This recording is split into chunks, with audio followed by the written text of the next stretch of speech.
It would make it nearly impossible for a woman in Missouri to get an abortion. And just hours ago, it cleared a major hurdle toward becoming a reality. The highly controversial heartbeat bill easily won approval today in the Missouri House, a decision that's ignited passionate reaction from both sides of the divisive issue. 5 on Your Side investigative reporter Jacob Long is here now with details of that bill and what happens next. Jacob? Well, Kay and Mike, from here at this point, we're headed to the Senate, where Republicans clearly enjoy a very healthy majority. And if it passes there, we do know Governor Parson is supportive of this bill and he would be expected to sign it. But tonight, critics telling me this bill is extreme. They say it's unconstitutional and it jeopardizes the health and safety of thousands of women.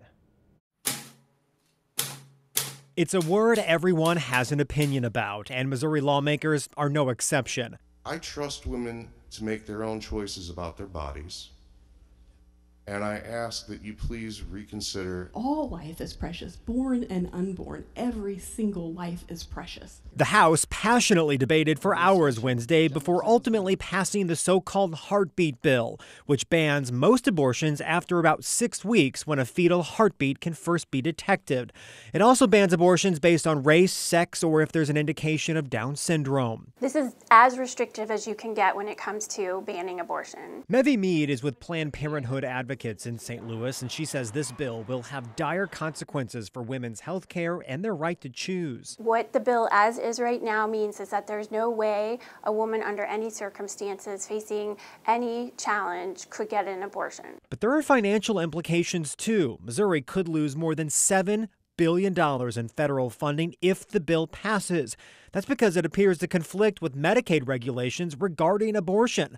But supporters say protecting the unborn is what matters the most. There's no amount of money that is too much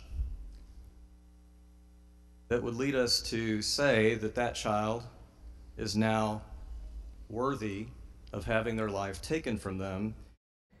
Now, the state's own analysis of this bill says if it does pass and that Medicaid funding were taken away, that somehow lawmakers would then have to find that $7 billion somewhere else to plug that hole in the state budget.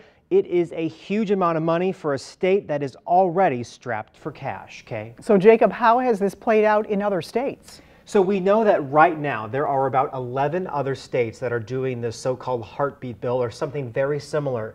In the past, only 3 states have successfully passed it, but each of them have had that bill struck down at the federal courts, ruled each time as unconstitutional. All right, we know you'll let us know what happens next. Thank you, Jacob.